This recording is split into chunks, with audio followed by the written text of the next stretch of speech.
ರಾಜ್ಯದಲ್ಲಿ ಜನರು ಇದುವರೆಗೂ ಕೂಡ ಸಾಕಷ್ಟು ಹಗರಣಗಳ ವಿಚಾರಗಳನ್ನು ಕೇಳಿದ್ದಾರೆ. ಆದರೆ ಈಗ ಇಲ್ಲೊಂದು ಹಗರಣ ಬಂದಿದೆ. ಅದೇನಂತಂದರೆ ಈಗ ಒಂದು ಗುಜರಿ ಹಗರಣ ಕೂಡ ಈಗ ಬೆಳಕಿಗೆ ಬಂದಿರುವಂಥದ್ದು. ಎಲ್ಲ ಹಗರಣಗಳು ಈಗ ಮುಗಿತು, ಈಗ ಗುಜರಿಗೂ ಕೂಡ ಹಗರಣ ನಡೀತಾ ಇದ್ದಾರೆ. ಗುಜರಿಯ ಒಂದು ವಸ್ತುಗಳಲ್ಲಿ ಕೂಡ ಒಂದು ಹಗರಣ, ದೊಡ್ಡ ಮಟ್ಟದ ಹಗರಣ ನಡೀತಾ ಇದೆ ಎನ್ನುವಂತಹ ಮಾತು ರಾಜ್ಯದಲ್ಲಿ ಕೇಳಿ ಬರ್ತಾ ಇದೆ.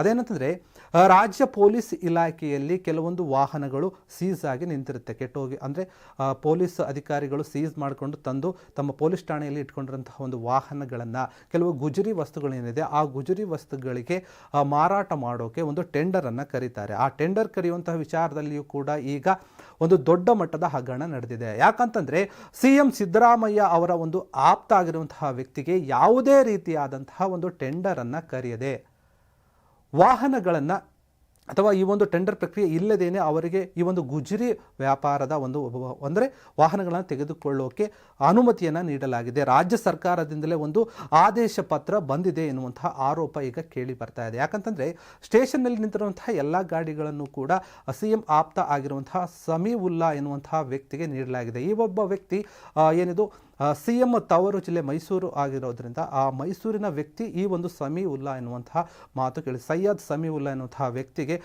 ಈ ಒಂದು ಯಾವುದೇ ರೀತಿಯ ಟೆಂಡರ್ ಪ್ರಕ್ರಿಯೆ ಇಲ್ಲದೆ ಈ ಒಂದು ಗುಜರಿಯ ಒಂದು ಏನಿದು ವಾಹನಗಳನ್ನು ತೆಗೆದುಕೊಳ್ಳೋಕೆ, ಟೆಂಡರ್ ಪ್ರಕ್ರಿಯೆ ಇಲ್ಲ ತೆಗೆದುಕೊಳ್ಳೋಕೆ ಅನುಮತಿಯನ್ನು, ಆದೇಶವನ್ನು ನೀಡಿದೆ ಎನ್ನುವಂತಹ ಮಾತು ಕೇಳಿ ಬರ್ತಾ ಇರುವಂತಹ ಜೀನಿ ಪರಿದನ್ water supermarket, hotel, restaurant ಹಾಗೂ ನಿಮ್ಮ ಮನೆಯ ಯಾವುದೇ ಶುಭ ಸಮಾರಂಭಗಳಿಗೆ ಜೀನಿ ಮಿನರಲ್ ವಾಟರ್ ಸರಬರಾಜು ಮಾಡಲಾಗುತ್ತೆ. ಹೀಗಾಗಿ ಇದೊಂದು ಶಾಸಕ ವಿಧಾನಸಭೆ ಪಕ್ಷದ ಒಂದು ವಿಪಕ್ಷ ಉಪನಾಯಕ ಆಗಿರುವಂತಹ ಅರವಿಂದ ಬೆಲ್ಲದ ಎನ್ನುವಂತಹ ಅವರು ಈಗ ಈ ಒಂದು ಆರೋಪವನ್ನು ಮಾಡ್ತಾ ಇದ್ದಾರೆ.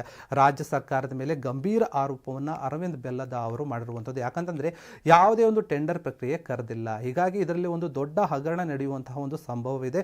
CM ಸಿದ್ದರಾಮಯ್ಯ ಅವರು ಆಪ್ತರಾಗಿರುವಂತಹ ಕಾರಣದಿಂದ, ಸೈಯದ್ ಸಮೀವುಲ್ ಅವರ ಆಪ್ತರಾಗಿರೋ ಕಾರಣದಿಂದ ಅವರಿಗೆ ಈ ಒಂದು ಕೆಲಸವನ್ನು ನೀಡಿದ್ದಾರೆ, ಈ ಒಂದು ಆದೇಶವನ್ನು ನೀಡಿದ್ದಾರೆ ಎನ್ನುವಂತಹ ಮಾತು ಕೇಳಿ ಬರ್ತಾ ಇದೆ. ಇನ್ನು ತಿಪ್ಪಟೂರಿನ ರೈತ ಸೇವಾ ಅಗ್ರಿಕಲ್ಚರ್ ಡೆವಲಪ್ಮೆಂಟ್ ಇಂಡಸ್ಟ್ರಿ ಸಂಸ್ಥೆ ಒಂದಿದೆ. ಆ ಸಂಸ್ಥೆಗೆ ಈ ಒಂದು ಗುಜರಿ ವಿಲೇವಾರಿ ಮಾಡುವಂತಹ ಒಂದು ಟೆಂಡರ್ ಅಥವಾ ಒಂದು ಕೆಲಸವನ್ನು, ಒಂದು ಆದೇಶ ಪತ್ರವನ್ನು ನೀಡಿರುವಂಥದ್ದು. ಹೀಗಾಗಿ ಈ ಸಂಸ್ಥೆ ಸಿದ್ದರಾಮಯ್ಯ ಅವರ ಏನಿದು ಸೈಯದ್ ಸಮೀವುಲ್ಲಾ ಎನ್ನುವಂತಹ ವ್ಯಕ್ತಿ ಆಪ್ತ ಆಗಿರೋ ಕಾರಣದಿಂದ ಅವರಿಗೆ ಯಾವುದೇ ರೀತಿಯಾದ ಟೆಂಡರ್ ಇಲ್ಲದೆ ಕೊಟ್ಟಿದ್ದಾರೆ ಎನ್ನುವಂತಹ ಬಹುದೊಡ್ಡ ಆರೋಪ ಕೇಳಿ ಬರ್ತಾ ಇದೆ. ಇದರಲ್ಲಿಯೂ ಕೂಡ ಸಾಕಷ್ಟು ಹಗರಣ ನಡೆಯುವಂಥ ಸಂಭವವಿದೆ.